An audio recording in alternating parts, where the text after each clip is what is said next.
Hi, all you Yeah, P2P cash let's start. lovers, and welcome to Fiendish Friends episode 6. Real money, real tokens, real talk. We've got an excellent episode lined up today, featuring, as long as we don't have any more technical hiccup, of course, featuring the splendid duo Zapit CEO Romit Goswami and the CTO Kuldeep Grewal. They're here to discuss Zapit Wallet, gaming and Zapit Reward Points, their work within the BCH ecosystem, and adoption in India.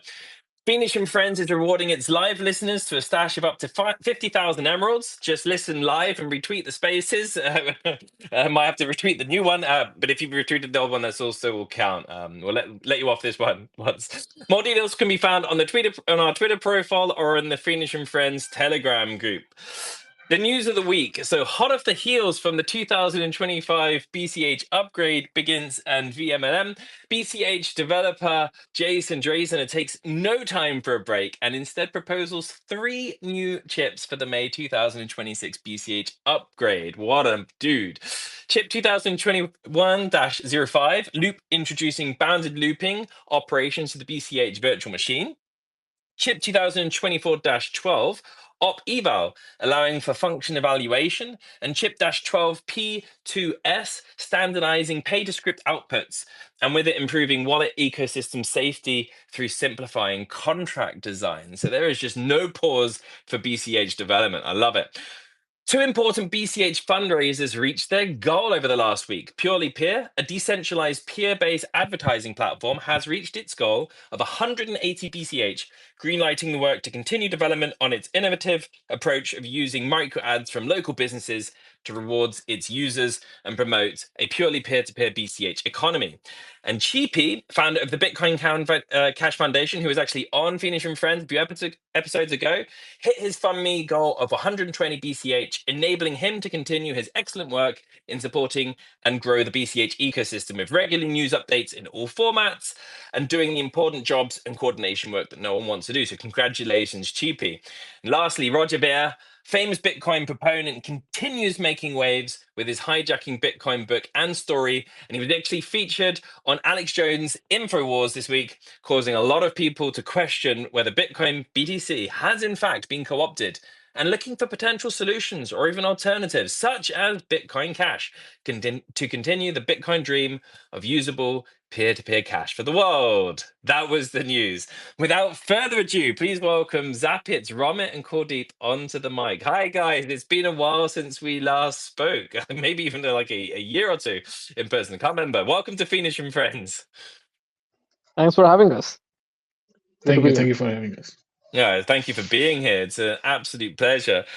So, as this is the first time you've both been on this particular series of Fiendish and Friends, it'd be great for the or maybe the newer people into the ecosystem to just have a little bit of an understanding about who you guys are, what you're about, what made you come together to form Zapit. Sure, maybe I'll take off that. So yeah, I mean, Zapit, started off as a regular just BCH wallet. I think at the time when there were very fewer BCH wallets available, especially on the phone, and specifically to target the Indian demography, right? There were not many teams working on trying to get adoption done in India, and it's kind of lagging there. So we thought, okay, we support the idea behind BCH, and we wanted to take it forward. So we thought, introducing payment solutions using Bitcoin Cash through a wallet and introducing more services could be one of the ways that we can actually achieve that. So since 2020, we have been at it. It's been about 4 years, more than 4 years now that we been doing this. And yeah, we've a lot of ups and downs, a lot of lefts and rights, I would say, in terms of adoption and the kind of services that we've offered over the years. We have tried out a lot of things. Few things have worked better than the others, of course. So yeah, I'll just leave it at that for a brief. Maybe Kuldeep can tell a little bit about himself. Sure, thank you. So I'm a software engineer as a professional for the better part of the entire decade. I met Romit around in 2020, 2019. But then after some time, I got to know that he's interested and is working on such a wallet. So I wanted to work on Bitcoin Cash because by that time I had enough knowledge to deduce that BCH is the one that has a lot of potential. And of course, just like everybody in this podcast, it is the P2P Cash. So I wanted to work on it, and we basically figured out how we are going to work on this token, the entire project, Zapit project. And yeah, as Robit said, lots of ups and downs have happened along the way. We built like a really good product so far, and a lot of exciting news for all of you that we have in this podcast. Yeah, cool. And it's really, really great to hear, about why, when you came into the space and why. And Romit, you said there you had get alluded to, the ups and downs, the successes and failures that you've had there, and the things that worked, the things that didn't work. I'd love to hear a little bit more about that. So let's start with the negatives. Get out of the way. What have you learned? What didn't work? Yeah, so I guess we did try a few things with related to payment related services to allow Indian users to actually use BCH in their day to day life payments. But I guess the biggest hurdle that we had to face is regulatory issues, right? Because as much as the government is okay allowing trading of cryptocurrencies, they want to try and curb as much as possible the payment aspect of cryptocurrencies, because it does undermine their own currency and their own payment systems that they've built. So yeah, all the kind of regulations that they introduce made our business model kind of not work anymore. Yeah, that's one of the major issues that we have definitely faced. So we tried a lot of things. We also tried merchant adoption, like on the ground merchant adoption. I think in India it's a little bit more harder because there's just so many merchants. It's almost impossible to go to like millions of merchants and onboard them. The cost to benefit ratio there is actually um, quite low. And yeah, I think another big hurdle is the internal financial system that we have within the Indian system itself, like having the UPI. Uh, UPI payments. I don't remember when it kicked things off in India. Probably about a decade ago is when it started, I guess. But yeah, it really took off in 2017, 18 when there was demonetization within the country, when all the cash notes were basically called back, and it was said that it was no more usable as cash anymore. So yeah, that basically led everybody to start using digital payments. So if you actually go anywhere, literally across the country, anywhere you can find QR codes. People are using, like payment apps to make payments. They're scanning QR codes and making payments. Everybody became familiar with that already, and it was instant. Like it's literally within a second you can make a payment, and it's for free. So there's no fees attached to it. Yeah, trying to advertise the benefits of BCH um, kind of became almost irrelevant for majority of the people because they didn't really see a difference anymore. The fast transactions, cheap transactions didn't make sense anymore because they had that in the traditional system itself. So yeah, that was another big hurdle that we kind of faced. So our payment system did kind of integrate into the UPI system to make it seamless in that way, but yeah, so the regulatory issues came up after that. So yeah. Okay, so the regulatory issues. So right today, I mean, the law in India, from what I can see, it seems to be there's certain things it changes quite a bit, and it's some of it was a bit unclear to me. But today it's not, as I understand it, it's not legal for BCH to tap into the UPI network, so you can't offer that in your wallet anymore. Is that correct? Uh, no, so it's a little bit more indirect in that sense, right? So before there was only taxation. Like since 2022, there was only taxation laws that applied, which said that every single transaction required 1% TDS, which is tax deducted at source. Like at the time of transaction, you deduct 1% whenever there was any kind of conversion from crypto to rupees, right? Apart from that, there was a capital gains kind of a tax where if you made profits on your trades or investment on crypto, you would pay 30% on the profits that you made. So those were the only two regulations that was there around the time that we thought of introducing UPI. So about a year later, maybe a year and a half after that, they actually introduced something called a PMLA, which is Prevention of Money Laundering Act, which said that the users who sell crypto, the fiat can only be sent to their bank account. It cannot be sent to any other bank account.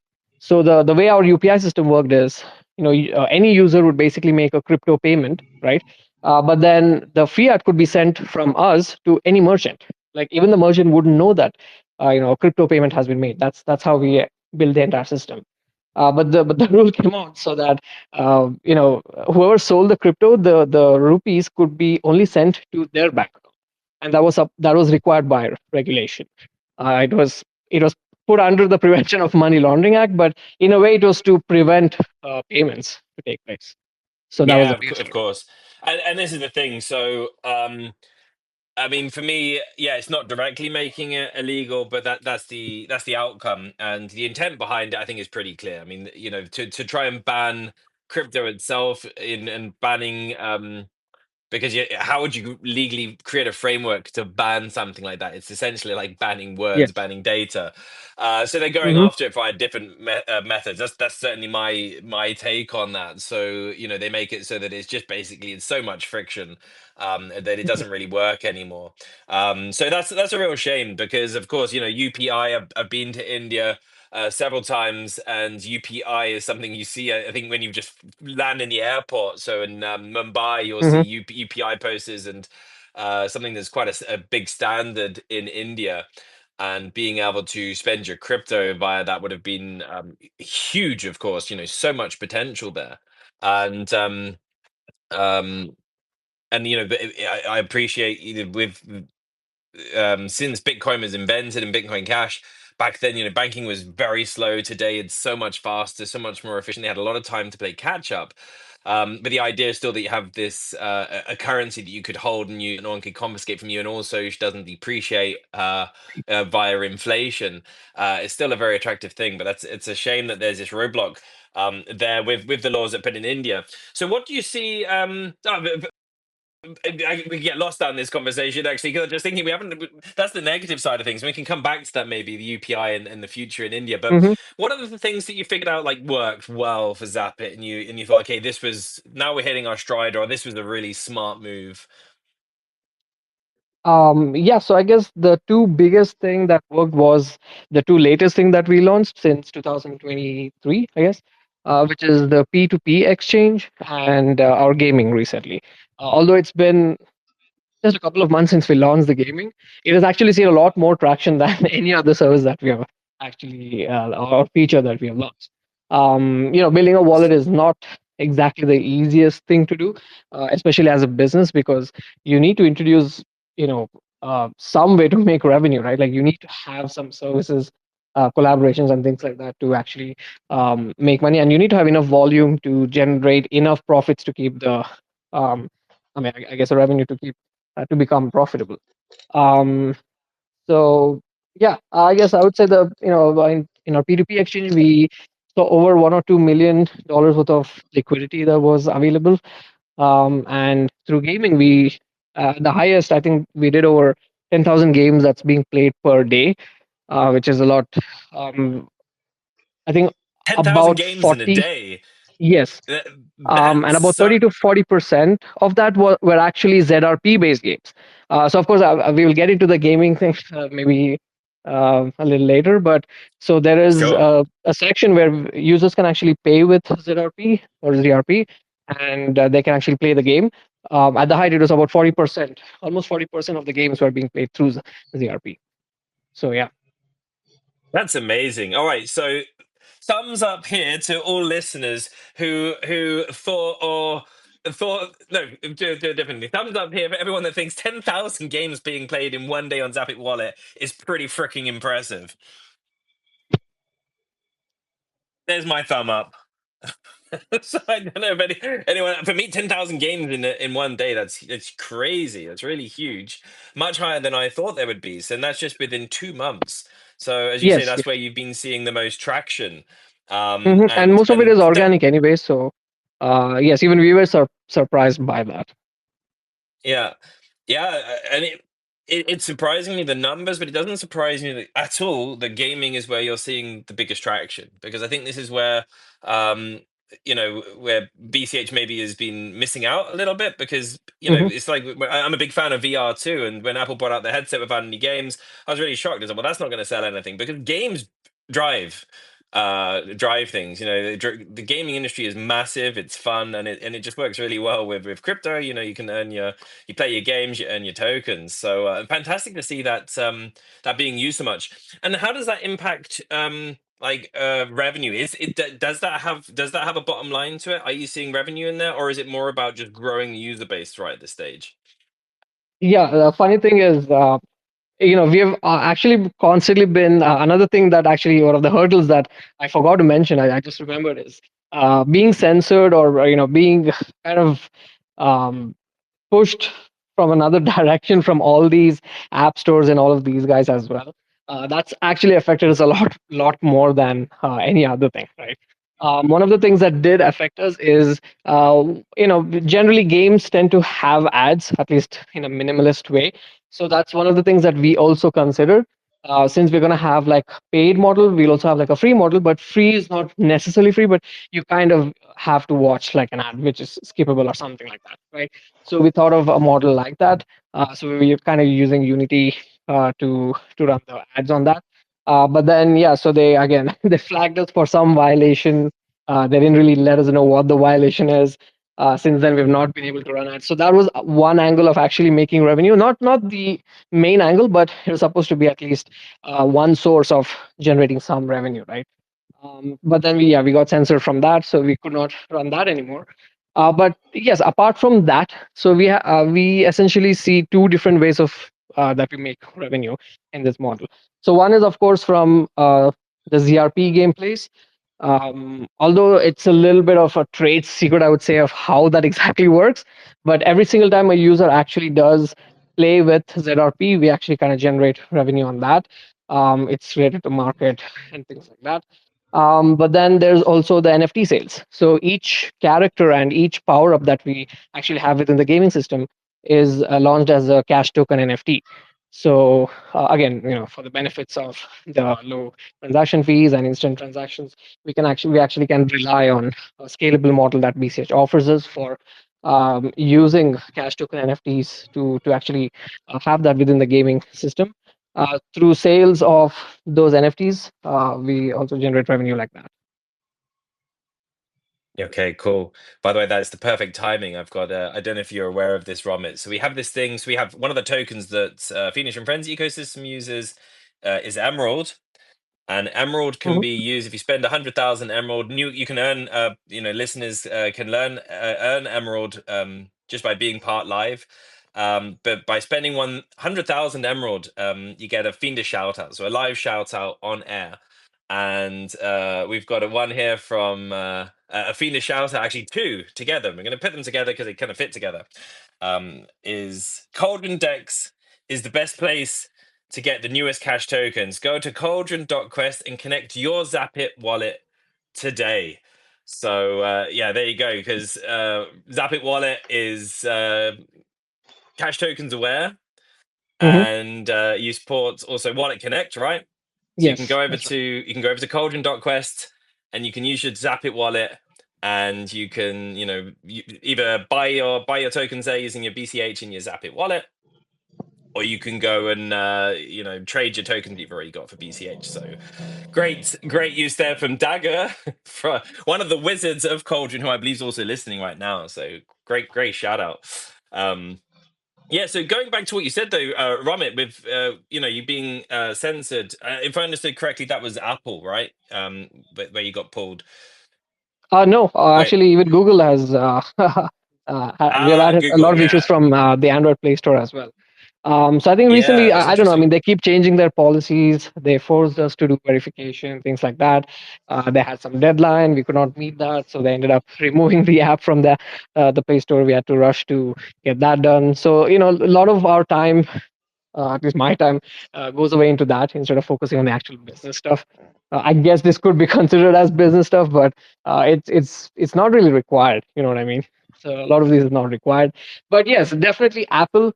I think Apple has, is probably the most anti-crypto company out there. If you actually look at their policies, they clearly have it within their, App Store policies that you cannot have crypto services. Essentially, you cannot have any service where payment goes through in a through crypto, right? So they force all the apps to use their in-app payment system or in-app purchase system, which means you essentially cannot run any kind of crypto service within the app store. Yeah, yeah, exactly. And this is an interesting discussion. I remember in your Telegram group for Zapit, this discussion came about between myself and Alex. Hmm. I'm an Apple user, so actually the reason why I bought an iPhone, or one of the largest drivers to get an iPhone, was to get Twitter Spaces working back in 2022, because it was an absolute shit show on Android. So it worked much better on iPhone. Hmm. And since then, I have to say, the ecosystem, it's been attractive enough for me, because it's quite locked down, to Hmm. stay with them. So and I think this is the critical thing. So is how to get this to work on Apple, because to be able to, of course, from your business model, it'd be great if people were to move away from Apple and people were to use the platforms, that it's easier for you to be able to do your updates, for that you can offer your crypto services. Hmm. But that, then you're creating two challenges for yourself. It's not just creating yourself a business, but it's also convincing people to leave a really big and profitable business so that your business can be successful. And one of the things that I mentioned there, and I think it's a very interesting thing to, to look at and consider, and I don't know if you've done that already, is the fact that because of very anti-competitive laws, I'm not saying that the laws are good, but in this case it can be very beneficial to your company, is the European Union have forced Apple to open up their store. So they basically have to allow third-party stores onto the iPhone, so that people within the European Union can install apps from other places where Apple don't get their tax. And that would, I haven't looked into the details of this myself, but as far as I understand, that should mean that people should be able to sign their own apps. They can offer it via, other means. So they're not actually going via Apple anymore, and therefore you could offer your app as you wanted. So is this something you've investigated? And do you see this as an option moving forward? I'm not sure if that's already live, because at least from their policy point of view, there is no changes. Their policy still says the same thing, that you cannot even redirect your user to a browser to make a payment, as far as their policies are concerned. Now, I'm not sure, maybe because um, I think you will have to be a EU company, EU registered company for that to apply. Since we are not, I don't think that will even apply to us. But yeah, I mean, we actually had the same amount of services on Apple, you know, as whatever we have it on Android, right? So they started off flagging our on ramp and off ramp service, which we call instant exchange. So users can actually, buy, sell um, Bitcoin Cash using their UPI or bank account, at least in India. So they flagged that first, saying that, oh, you're offering, crypto buying and selling service. Do you have license for it? Show us the license for every single country that you operate in. I was like, okay, that was nuts, because a lot of countries don't even have a license. Especially India. India doesn't even have like a crypto license that you can offer. When I questioned them on that, they just shrugged it off. They're like, yeah, no, you just have to show us a license. And you can't really do anything about it, right? What can you really say to them? They control your updates. They don't really let your updates go through. Like, even if it's important bug fixes, they don't let it go through until unless you actually comply with whatever it is that they're asking you to. And then they gave us a lot of issues with the P2P exchange as well. They said, oh, this is also an exchange, even though I literally got on a call with the tech team of Apple. I can't explain them that it's a P2P exchange. It's literally a listing It's like a listing service, right? We don't offer the exchange. It's users directly buying and selling with each other. But they said no. The fact that you have the word exchange, it's used as a marketing as exchange. So for that, you'll have to change your entire app's text basically, and yeah, it was a pain in the ass basically to deal with them. It's very frustrating. And they would actually reply like one message per day, and the back and forth would go on for weeks. So you could see the Android update has gone to like maybe 4 or 5 updates ahead, and then the Apple update is still kind of pending behind. So yeah, we had all those issues. Not sure if that applies already to what you mentioned to the EU companies, but I could look into it. But to be honest, we just found a better solution. Eventually, they actually even flagged us for our gaming. They said that, oh yes, the ZRP, the token, the crypto token is used for payments. You cannot do that. You have to use Apple in-app purchase to do that. I was like, wait, what? How? You don't even have any way to actually make it so that we can use ZRP through in-app purchase. I literally asked them, show us the documentation where we can use crypto through in-app purchase to run a game. They could not answer me, but still they wouldn't allow it to go through. And yeah, I mean, we just gave up. We just thought, the important bug fixes to go through. So we just decided to remove most of the services. So if you see now, we actually don't have many services on the iOS app, but Android app has a lot more services that's present in it. Even the game, so you can actually play the game for free on iOS, but not with ZRP. So the easiest solution for us was to just focus on building the web app, so that we can actually bring back all the services within the iOS app, so that you, for example, you click on the P2P exchange in the app, it just redirects you to the P2P page of the web app. That was the easiest solution. Actually, we are launching that today. We are launching the web app today. So anytime um, we should be out of the update post as well. So yeah, if you guys want to use the web app part of Zapit, you can actually go to app.zapit.io. On mobile browsers, it looks exactly how it looks like on your Android app or iOS app. So the user experience is almost seamless. But for desktop, it's not optimized yet, but it still works. Yeah, okay, yeah, web apps, it definitely seems to be the way to go. So I was just looking it up as well, like what is the state of the third-party stores for Apple. So it looks like yeah, the one that's big is called altstore.io, and that allows side loading for everyone. So I found something on Reddit. It seems like it might be the case that you need to have a business, yeah, available only in the European Union. So it seems like you have to have a business address within the European Union. So Mhm. so just, I mean, it might be just something to look into, because Right. so, unfortunately, the UK is no longer in the European Union, so I doubt it will count. But maybe it would, because some of the laws still sort of incorporate Britain. So you just have to look into that. But setting up a Mhm. company in the UK costs about £17. It's it's very simple. It's mostly a formality. Mhm. So it might be the case that there's someone within the European Union that this would be relatively inexpensive to set up, so that you could actually have this possibility. And I'm sure that if, of course it won't be as nice for the mainstream. I guess most people that are just using iPhones right today will only download stuff from the App Store.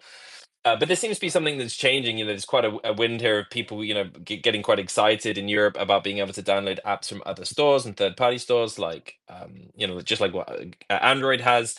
Because I'm sure a lot of Apple users, myself included, would be very happy to see the full fat Zapit running on our phones. So Yeah, yeah, definitely. but until then, have I'll to use the web definitely app. look into that. Yeah, yeah, great. So yeah, and I'm a big fan of Zapit Wallet. So for those that are listening, I attended the Bliss 2024 conference at the start of this year. So I was a presenter, and the tickets were sold using cash tokens, so it was NFTs. And Zapit, right then, I'm not sure, was Zapit, I know it's certainly one of the earliest adopters. Were you the same time as Paytaka? Were you ahead of Paytaka with your cash token support? I'm I think it was not around the aware same there. time. Yeah, Although Yeah, I at the think same time. Paytaka did have it before the launch, before the upgrade, right? Like the test version of it, uh, if I can remember Okay. it right. But right after it, the upgrade, we launched the full support as well. Yeah. Okay. So maybe it wasn't the first, but it was certainly one of the first. Probably the second at the very least. It was certainly the first cash tokens aware wallet that I used.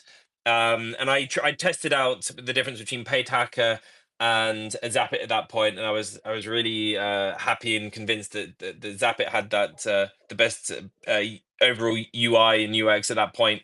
And I actually used that. So pulled out the Zapit wallet to get into the conference by showing off my Jessica NFT. So it's a fantastic wallet. But of course, I'm using Apple, so I don't get the full cream that Android users are getting. So I really hope that you guys find a way around that at some point. Just before going like off into the gaming side, which is really interesting. I think there's a lot to discuss there. So when Zapit started off, it was a BCH only wallet, and I'd just like Mhm. to hear like what was it about BCH that made you so excited to start building this wallet and be at first an exclusive wallet just for BCH? Kuldeep, do you want to take this up? I guess I've been speaking for a while. Yeah, sure.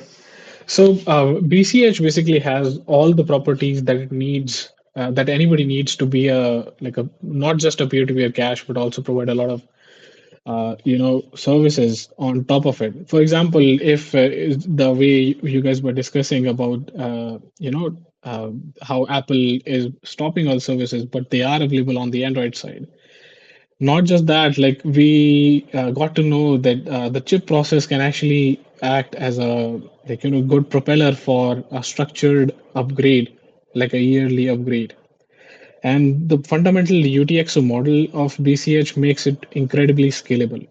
And on top of that, since we already have so many upgrades on the native level, we have the ability to build any kind of application and still pay very minimal fees on top of it, which makes it almost ideal for anybody to make a completely censorship free decentralized application.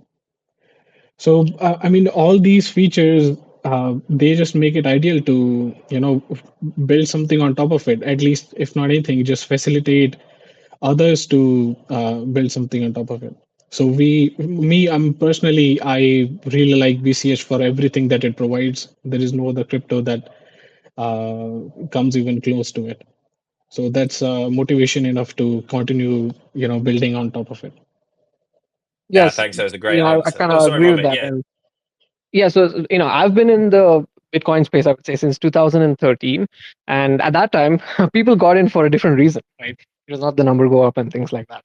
It was the freedom money and decentralization and things like that. So since being in the space for a pretty long time, I kind of saw what happened to the BTC space, and I clearly saw that okay, BCH kind of continued the original vision, I would say, of the peer-to-peer cash.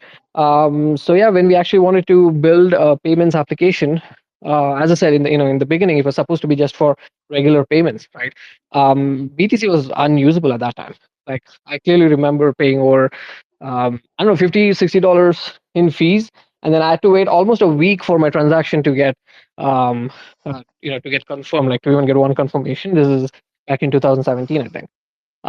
Yeah, so that specific event, I remember exactly the specific event when I decided to completely stop using BTC. I was like, no, this is not what I signed up for, right? So yeah, so I think 2 3 years later, when I wanted to build the platform, by then BCH had become attractive enough in terms of what it was offering. And yeah, we decided to build it on top of that for that reason. At that time, when Romit and me, Jeff, is just getting in touch with each other. At that time, Romit was already working on Zapit Wallet, but I was working in a big exchange in India. And then, like, I was not really that much interested in directly working on BCH. But when I started helping out Romit, I figured out that this is worth more of my time. Like in I can build something on top of it and actually be usable in real life. Yeah, definitely. There's some great reasons there. I mean, the decentralized nature of BCH, as you mentioned there, with the issues you've been having with not just Apple, right? You've had different issues with different Play stores, with different app stores, also the Google Play Store, and you've experienced firsthand what that means to you. And I think a lot of people need to experience that. They need to experience what happens when those centralized entities block you. They block you by stopping you from releasing the app updates that you want and the services that you want from directly reaching your customers, or in the case of finance, which happens, people losing access to their funds, not being able to withdraw their money, and so forth. And this is where a decentralized permissionless chain such as Bitcoin Cash is really strong. It's really important. And as you say, with the UTX model, and especially with the chip uh, upgrade process of making sure that Bitcoin Cash is developing. We've got the scalability that's going on through the UTX is highly scalable, and also with the block size, first of all, just being larger, being able to handle that transactions, and now with Abler, of course, it's really a future proof chain to be able to work for, which is critical, right? Actually got in New Year, we've got Code Valley will be joining us, and they were building all of their product on Bitcoin, and the fact that the block size wasn't increased, it actually shelved their entire product idea. They had to just scrap it at first, and then all of a sudden the fork happened and BCH was there, and that saved their project because they needed that sort of really high volume payment rails that BCH offers, that BTC just no longer offered anymore. So that scalability is really important, because even though if maybe today, of course, the adoption, I'm sure, is taking longer than what many of us would hope for or like. But when all of a sudden there is that switch, and I believe very much that it will happen, we'll see usage exponentially grow. And if the chain's not able to grow with that, then all of a sudden the businesses that you're building are on a very shaky foundation. So yeah, great answers there, and I love them. But along the way, so you focused on BCH at the start, and along the way this has changed, and now Zapit supports several chains. And I'd just like to also know, just to get some understanding there, what was the driving force of changing that from BCH only to Multicoin, and sort of what was the result of that change? Sure. So I guess we were actually, as I said, like for almost 3 years, we were exclusively on BCH, and we kind of saw a plateau in terms of growth, in terms of number of users and number of transactions we were making and stuff, right? So we had to make something more scalable. There was essentially, like, we thought a lot of ideas came up of how to do that, but one thing that kept focusing we kept focusing on is going a multi-chain, not to actually, what do you say, service those coins as much, but to actually bring in the communities of those chains into BCH, right? So we saw that, not I think nobody in the BCS space was actually doing that. Nobody was building like a multi-chain product, but who focuses mainly on BCH. So there are a lot of n number of multi-chain apps out there, but then they don't really focus on BCH at all. You can see that because a lot of wallets still have the old Bitcoin Cash address format. They've not even updated to the point where they've added new address formats, and especially you see that with exchanges and things like that. So how else would you showcase everything that Bitcoin Cash can do? For example, at that time, we had SLP tokens and stuff, right? So we saw that people actually came in because there was a token system. We saw that, okay, when you try to maybe replicate some things that other chains are doing in terms of features, more people seem to be interested in things like that. So our idea was that, okay, we will open up to other communities so that, yes, they can bring in their coins, but then as they use the app, they'll actually see the benefits of Bitcoin Cash as well. Some things that you can actually see is, for example, if you go to the P2P exchange, we do support multiple chains within the peer-to-peer exchange, but there's kind of a clear distinction. We show what the fees is like, and what the time it takes to actually go through the escrow and things like that. For example, for BTC, we show that, hey, the fees is high. It could take 10 minutes, 20 minutes, 30 minutes to actually confirm the escrow transaction. Um, Sorry, on Ethereum, I mean. But for BCH, it's instant and it's zero confirmations. Like we don't even have to wait for any confirmation. So let's say a user who's maybe using Ethereum in their day-to-day life, right? They don't necessarily interact with BCH that much. Who probably wants to buy some or sell some using a P2P exchange, not like a centralized exchange. They have this as option. They have Zapit as an option. And when they actually go to use that through visual cues and UI hints, it is suggestive that BCH is actually a more attractive option to actually use for the P2P exchange. So that was the idea that we went behind. And yeah, we definitely saw a large number of users coming in just because we opened it up. So we thought, okay, now it kind of works, and it worked really well even within the gaming system. I think we all know that the meme coins and all the tokens and stuff that people kind of interact with is mostly on Ethereum, Polygon, or Solana and things like that. But again, not many people come into the BCH space because they're not that aware. They're not aware that cash tokens exist like that.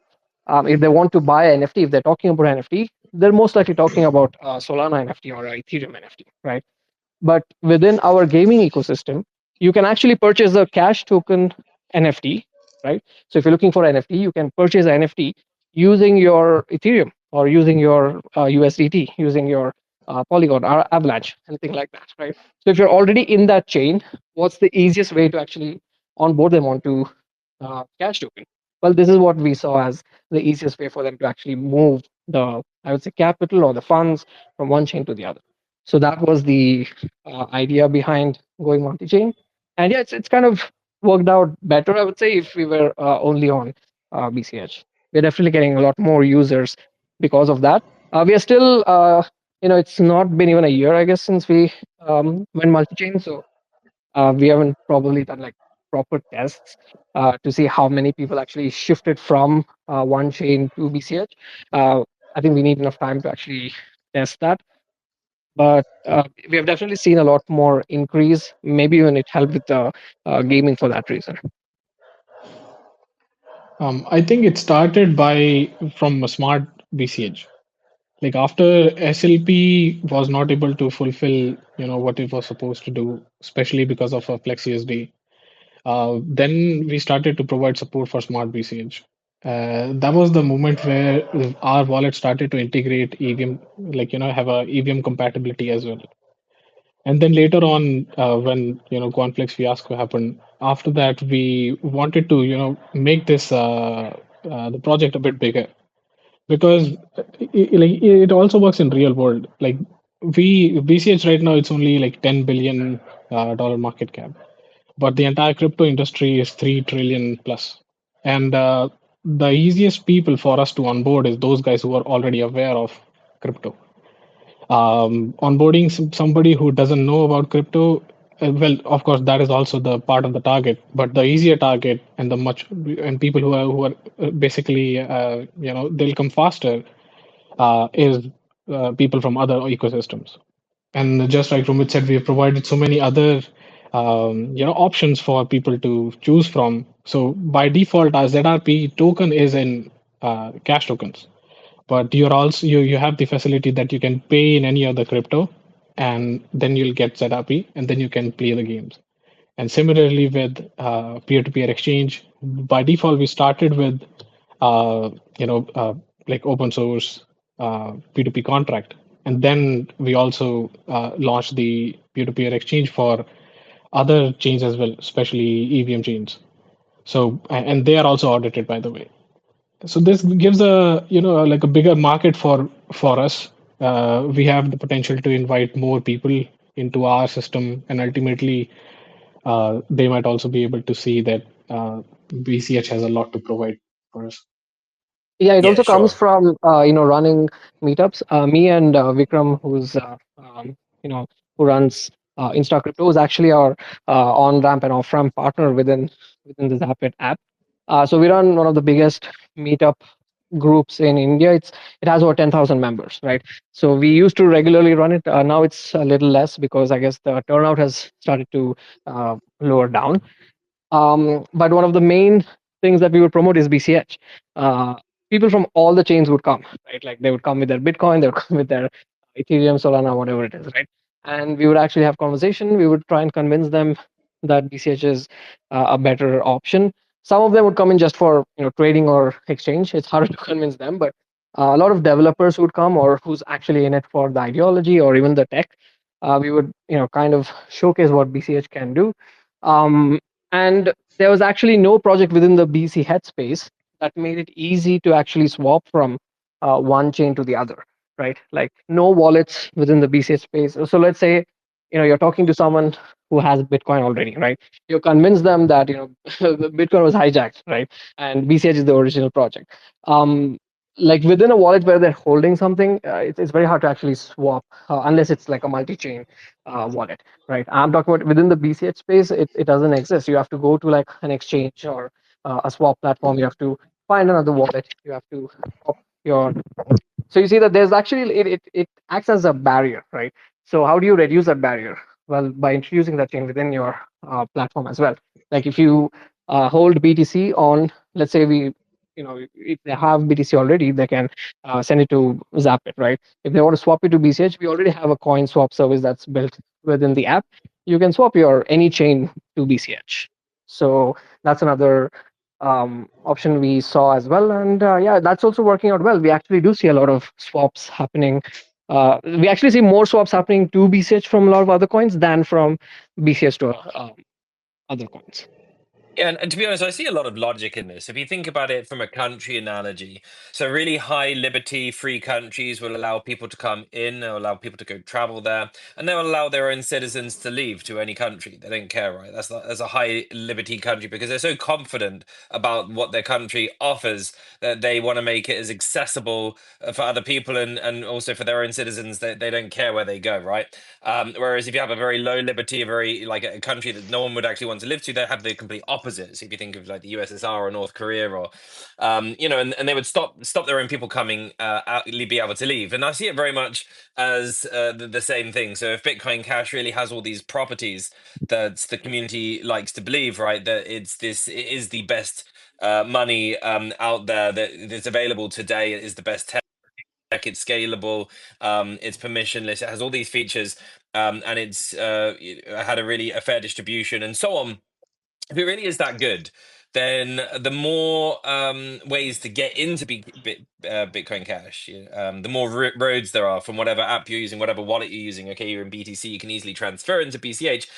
Then it would be kind of logical and reasonable to assume that would actually help BCH. So I think the logic is really sound here, and I think that making it easier for people from other communities, whether it's Solana or Ethereum or even BTC, to be able to get into BCH, I think this is a good strategy. And I'm really like to see, you said you haven't actually looked at the data there or to see, has it had much impact? But it would be interesting to look at that data and to see. One thing I definitely think is, in the community, there is very often I see this the question mark coming out. This company or this product is no longer a monocoin. It's not just for supporting BCH; it's supporting others, and some people find that good. There's many others that find that I don't know. I guess distasteful. But one thing I think is really critical, and I think this is the most important thing for all the builders out there of products, is being profitable is critical. So, you guys mentioned that you were flatlining with your BCH user growth. And as CEO, as entrepreneurs, of course, you have to do everything that you can to grow your business to make sure that it stays profitable, because this is something in the end that benefits everyone, right? A much worse outcome would be that Zapit doesn't exist anymore and you guys move on to other things. So I think that's it's really good to see you promoting BCH and supporting BCH, and of course I'd love it. I'm sure many here listening would love it if you could be earning all the money and see all the growth that you required by just being in BCH. But as you say, the market cap of BCH relative, Kuldeep, you said the market cap is 10 billion today. With the crypto market cap is 3 trillion. Did you say? I know it changes quite a lot, but it's very, very small as a percentage. So of course, there's a lot of money to go out there, money to catch out there. So I think it's really cool. But yeah, just thinking about like BCH today. So you said it flatlined. You've opened this up a year ago. to multi-coins. You've seen a growth here, and a lot of that growth is in the gaming, especially over the last few months. And just thinking about has the BCH growth stayed flatline now over that time period? Has it also grown over the last year? Kuldeep, you wanna take that? Yeah, yes. Yeah, I've seen like a lot of growth in adoption of our wallet, especially because of the games. I see so because most of the transactions in the game, especially with the ZRP, and if you can purchase the NFTs, and also if you have to use some multiplier in the games, you get to burn the NFT. So in order to use a multiplier in the game, you're burning that NFT, and that goes as an on-chain transaction. So the number of transactions has definitely increased. Number of P2P orders has also increased, although I wouldn't say that the size of the order has gone up, but the small orders have just definitely gone up. So BC, like the wallet is being used a lot by a lot more BCH people than they were before. Okay, and looking into the future, so we've got next year two upgrades. We've got the Big Int and Velma. Yeah. Are these things that you think do they help you in your business? Will they impact what you're able to offer? Um, well, to be honest, this opens up like a lot of potential for what we can build on top of it. For example, we have been working on a prototype for about a month, month and a half, to figure out a way to introduce like a replica of a DNS, or just like ENS. There will be a lot of things that will become much more easier with the upcoming upgrade for sure. Okay, and what in from your perspective, so from Zapit's, from Kuldeep's, from Romit's perspective, um, what are the things that excite you most about like what the BCH ecosystem could have or will have that's going to encourage more usage and see the explosion in adoption? Which might even Hmm. lead into the games question, right? Interesting. I think BCH already has. Uh, I mean, technically speaking, I think most of it is already there. I think we do suffer from lack of usage, though, right? Like, for example, we have built a really uh, robust P2P smart contract, but then we don't see enough usage of it, right? Just like that, I think there are a lot of smart contracts out there, although it is definitely gaining traction. But if you had to do comparison, like side by side comparison with few other chains, I think although BCH is, gradually and steadily growing, um, I think it still kind of suffers compared to other chains, right? Maybe because they have a larger marketing budget. They're all centrally funded through like a foundation and things like that. Maybe those things do help them for sure. But yeah, being in a decentralized space, it's a little bit harder to achieve that. So I guess, yeah, maybe from the marketing and funding of projects point of view, like I think if there are a lot more people involved in funding new projects that could come up, in terms of developers or businesses that are coming up, that also kind of attracts, right? One of the reasons why a lot of projects get built on those platforms is because of the amount of grants that they're able to provide. I think, yeah, the things like that are quite attractive. Like if there are enough developers and businesses building on top, there are also enough users, because then those businesses will then market it to other users, right? That's how you end up getting users as well. It's very hard to just focus on users without having enough businesses. I think BCH does need to focus a little bit more. I mean, when I say BCH needs to focus, I mean the community, I guess, needs to focus on trying to develop that that need, and trying to get more people interested within the space. Yeah, so that's where I see there can be a massive growth. I don't know what Yeah, Kuldeep would think. Yeah, I mean, I would see from blockchain perspective. BCH doesn't really have a scaling issue, but I would love to have a scaling issue at Zapit with the growth. That's what I would say. Like when I will be, tearing my head apart as to like why things are feeling and I need to scale things up in our servers. I would love to see that. I'd love to see live that life.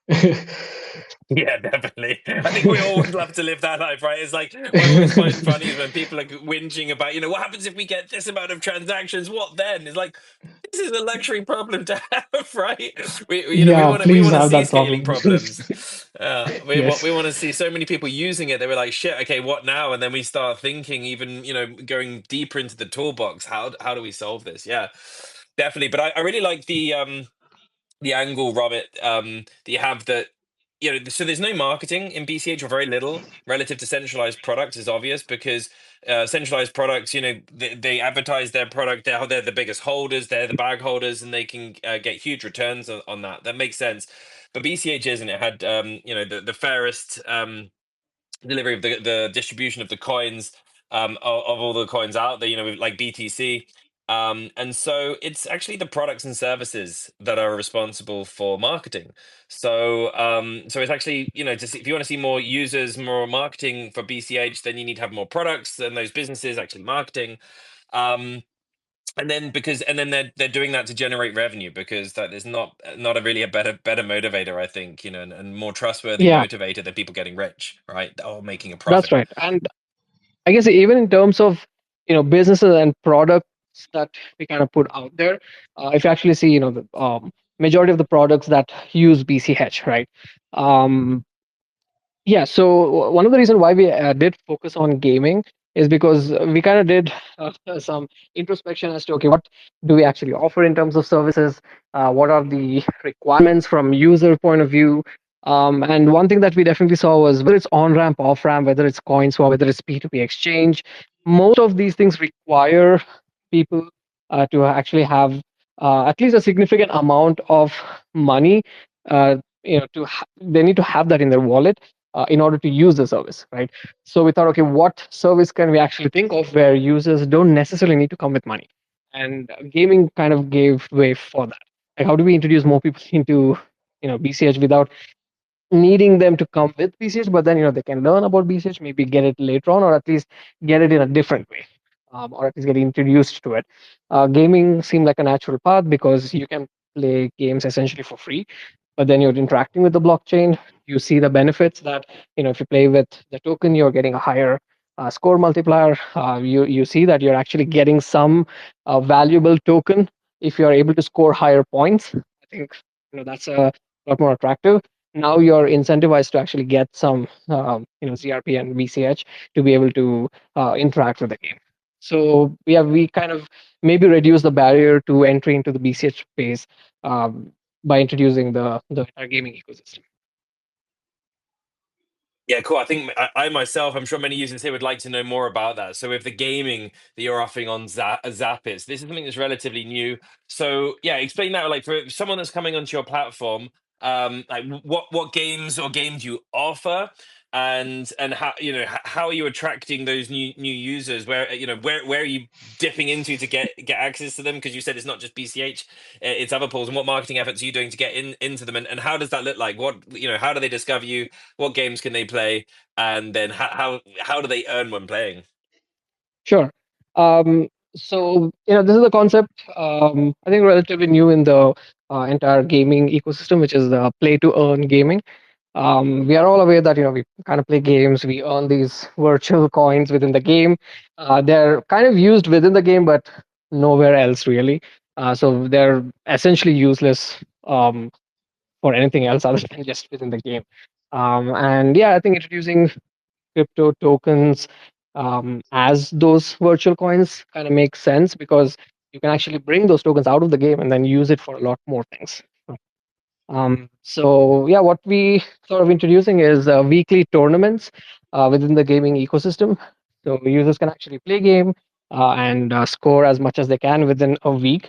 And at the end of the week, whoever has the highest scores, I think we reward like for the top 25% of the players.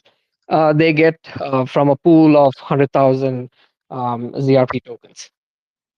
So that was essentially the idea behind it. And the game that we introduced was a copy of Flappy Bird. If anybody has played that, we call it Zappy Bird. It was basically to test the waters as to, okay, will gaming within the space work or not. It was a huge plunge that we took, and since it worked out really well, we decided to go all in into it.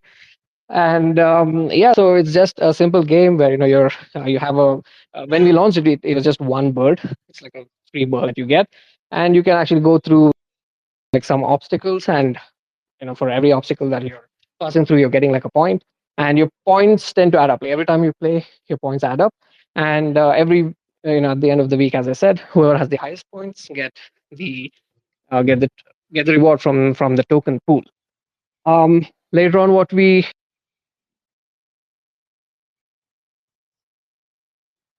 special abilities, right? So there are different kind of characters, and each of these characters are all NFTs. So if you want to be able to use the other characters, which has enhanced abilities, which will actually allow you to, score points even more easily, then you will have to purchase the NFT. So again, if you actually play any game, you can buy skins and characters and things like that within the gaming ecosystem, right? So since that already exists, crypto space in the BCH space, and you can actually buy those characters instead of using like a traditional fiat payment system. You're just able to buy it with BCH and a few other currencies as well. So that was the base idea behind that. We are working on our second game already. Not reveal much about that yet because it's still in its early stage. But since it's working out really well, we want to focus at the moment on smaller, easy to play, like arcade kind of games. If it starts working out really well, we'll probably look into making even bigger games in the future. Oh, If Kuldeep wants to then add I something to that. wish you lots of luck with that. I want to see bigger games. Yeah, Thanks. Kuldeep. I just saw the numbers. Over 500,000 games have been Kuldeep, you want played to add so anything to far. that? Not sure if I covered everything there. Hello, can you guys hear me? Yeah, we can hear you. Yeah, because it's Romit's internet. So I saw the numbers right now. Over 500,000 games have been played so far Can you guys hear me? on Zappy. Yeah, Roman, Yeah, we can hear you. I think you can't hear Kuldeep. So Kuldeep speaking. Oh, okay. Yeah, This no, I happens cannot hear it. sometimes. Yeah. So what I would Oh, right. advise is leave the space Uh-huh. and join back in. I'll put you back as Sure. co-host, and then we'll let Kuldeep talk for a Okay, bit now. sure. Yeah. So Kuldeep, you're yeah. on. I don't have much to add, to be honest. I just had that stat. Yeah. Okay. Yeah, but maybe then it'd be good to update your website. At the moment, it's showing 100,000 plus games played, which of course is correct. But I think it would be Mhm. even more correct if it was 500, thousand plus. That's Yeah, for sure. yeah. So we just Yeah, get we'll get it updated. Romit back on the stage. Yeah, but I think this is really interesting. So, okay, so the guys going on here, they can play Zappy Bird for free. They get the ZRP tokens. They earn that by playing, which they can use for multipliers. And then you also said there's an NFT that people can use, if I understood that correctly, to unlock the special birds. And is the NFT that's also a cash tokens NFT? Is that something that can be bought within the wallet then? Yes, that's right. Okay. Yeah, cool. This is all the stuff that I'm missing out on using the Apple version, unfortunately, Yeah. the reduced fat version. Yeah, you can buy using any of the cryptocurrencies that are available in the wallet. So you can even buy with Ethereum, Ton, Polygon, BCH. You can also buy with ZRP itself. So if you have been playing game for quite some time, you can just use that ZRP that you earned. So that's basically you're getting it for free in a Yeah. way. Also, ZRP has a 25% discount. So if you want to get that, I mean, Okay. So, Robert, can you hear now, Cordy? Yes, I can hear you. Okay, fantastic. All right. So just thinking about like with Zapit, so when someone's coming on, they're playing your game, they're earning for free. So if I understood correctly, the revenue that you're making them right now from that particular strategy, that's from adverts. Is that correct? No, I said that we got censored from ads, so we don't have any revenue coming in from ads anymore. Uh, so the revenue that we make is from NFT sales and ZRP based games. So you can actually play for free and you get like a 1x score multiplier, which means if you score 10 points, your score shows up as 10. Or you can actually play with ZRP, or ZRP, and then you get a 3x score multiplier, which means whatever score that you get, it gets multiplied by 3. So every time a user plays with that, we kind of generate some revenue from that as well. Yeah, I don't really. I'm not following that. So, but there's that. So when the user gets the tokens, but how is your revenue generated? Um, I'm not sure. We decided that that's our trade secret, so I'm not sure how much I can talk Ah, about okay, that. But just know that we make revenue from that. okay. Fine, all right. Sorry, probing too deep. I get the hint. So as long as you're making money, it's all good. So yeah, Yeah. for anyone out there, if you want to play some Zappy Bird and earn some ZRP and support some BCH wallet developers, then go and download Zapit from Zapit.io. Available on Android, available on Apple. But if you have access to either one, it sounds like Android is the best way to go right now for the Zapit wallet, right? No, we actually did launch our web app. That's what I was trying to say. Anybody who has iOS, you can actually go to app.zapit.io and access the entire app on your browser with all the services. Wow. Okay, I'm putting that in Yeah. now. That is So that's great. something that we launched today. So I'm not sure if the post Oh, has gone out yet, but yeah, that's hot our off the big press. Look at launch that. today. I guess you tied it in for Fiendish and Friends. Yeah, Just for us. we actually we did make it live yesterday, but we did not launch it till today because yes, we were anyway doing this the Yes, for podcast. that So yeah. exclusive treatment. Thank you. Yeah, I just looked it up. Does that? Yeah, great. That's working. So So yeah. app.zapit.io. Mhm. So it's the same thing. It replicates the same design, the same functionalities. Although I think that we have turned off the gaming for now because we were having a little bit of UI issues because yeah, like it's built on a single code base, so it's a little hard to manage multiple platforms with a single code base. That's one advantage that we have as a team as well. The technology that we are using is kind of deployable on almost all platforms. It's available on Android, iOS. It's already available as extension. Now it's available as a web app. I think in a week or two's time, it should be available as a Mac, Windows, Linux app as well. Ah, So that's really yeah, we good. cover we cover everything there. Yeah. I'm really looking forward to when. Yeah, so when you can get the gaming on there on the web app too, then let me know because I wanna earn some Zapit tokens by playing Flappy. No, sorry, Zapit, Zappy Bird. Um, Definitely, definitely. so yeah, so understanding. So okay, so there's some trade secrets there, but exactly with the revenue generated, but it seems very much that the cash tokens upgrade in 23 is really critical actually now to the business model that you've got. Is that fair? Well, a token system was critical for us. From the time of SLP, everything that we built kind of relied on tokens because even the token itself, the ZRP, it was supposed to be like a discount token or like a coupon code kind of a token, right? It can be used to get like discounts and things like that when you actually pay with BCH. So since we were focusing on payments, you could actually walk into any store. It was supposed to be tied to the UPI payments as well. When you actually purchase any product with BCH, you could kind of attach your ZRP as well that you earn, and then you'd get discount for it. If you're trying to pay some for like coffee of $10, let's say, and then you have $1 worth of ZRP that you've earned, you can actually attach that, and you'd only be paying like $9 for the coffee, and the $1 is basically just earned.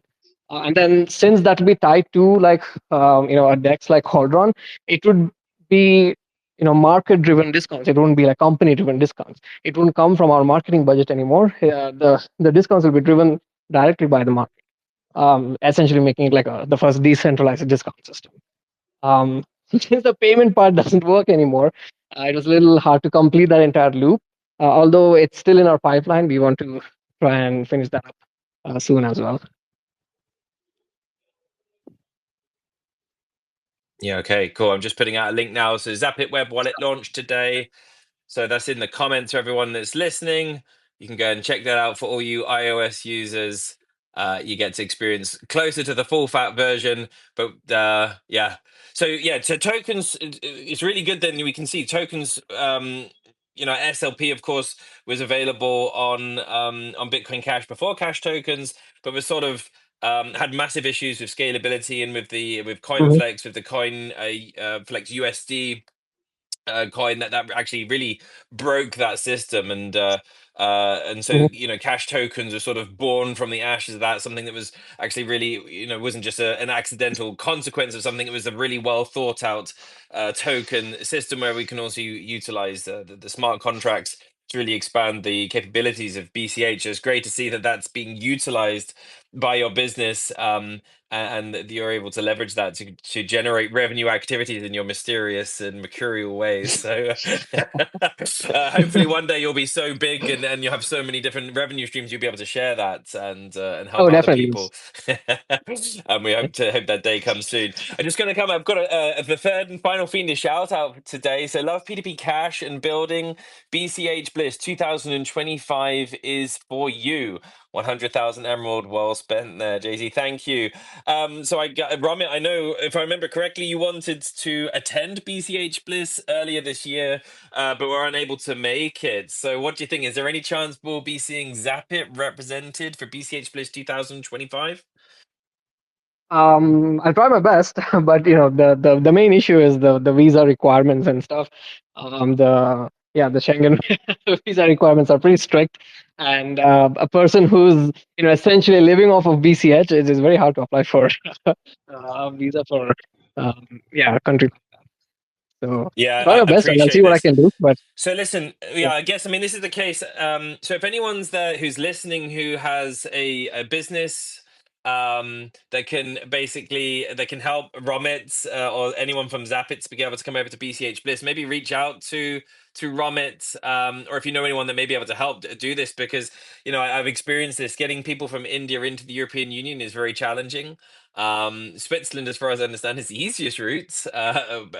They really have the least problems, but you still need a sponsor. So someone basically is normally a business is inviting someone over.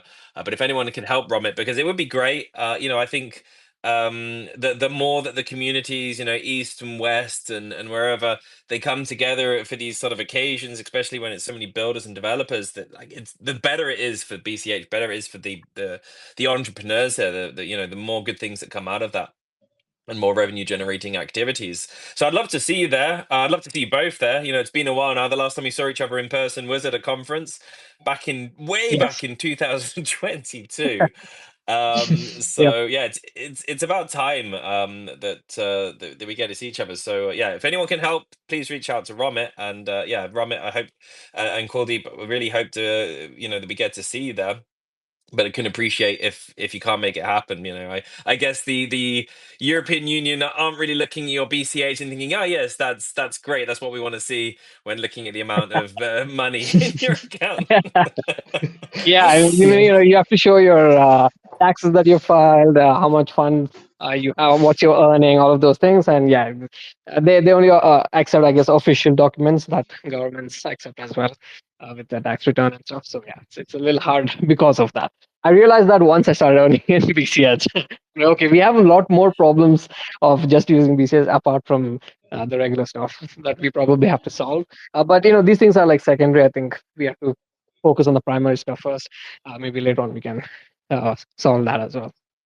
I will solve that as soon as Bitcoin Cash is being used worldwide by every business, right? So so just a couple more years, and you'll be able to move around wherever you want. Perfect. Yeah. Hey, do you guys have a closing statement you'd like to leave for the audience? Oh, uh, Oh, not really. that's a gotcha. I guess that's about it. I don't think of anything else. I guess I don't really want to tell anything else about PCH because I think everyone here already knows all the benefits and stuff. But yeah, check out Zapit at zapit.io. That's the website. You can follow us on Zapit_io on Twitter as well. And yeah, please give us suggestions, feedbacks. Any kind of conversation is welcome. Yeah, that's it.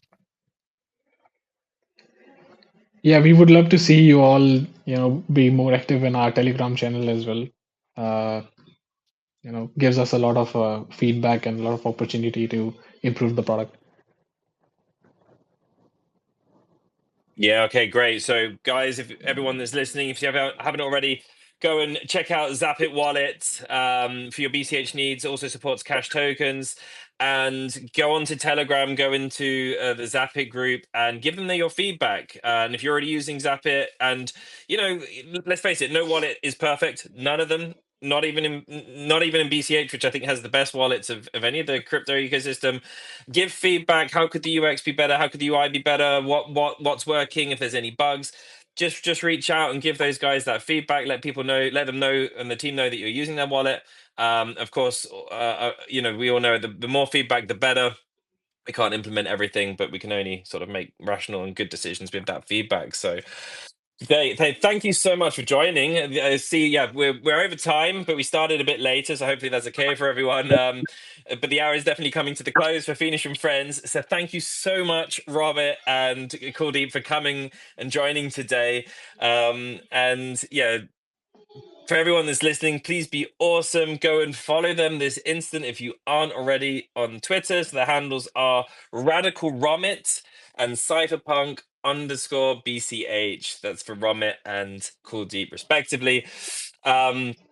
And yeah, for both of you, if you drop your cash tokens address as a comment or DM, a Fiendish token will be sent to each of you as a small token of our gratitude for taking the time for be on the show today. I'm not sure if you're aware of the Fiendish token. So the Fiendish token is a new coin on the cash tokens ecosystem, but it has some utility there. So you can use one Fiendish token for a minute of Fiendish utility for Fiendish services, consultation, and expertise.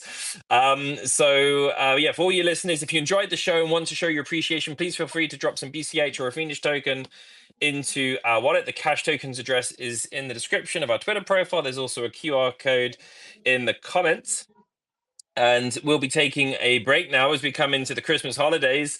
So we're going to be drinking some mulled wine and eating some mince pies from now on, actually until the second. So and coming back into the new year a little bit fatter and probably happier.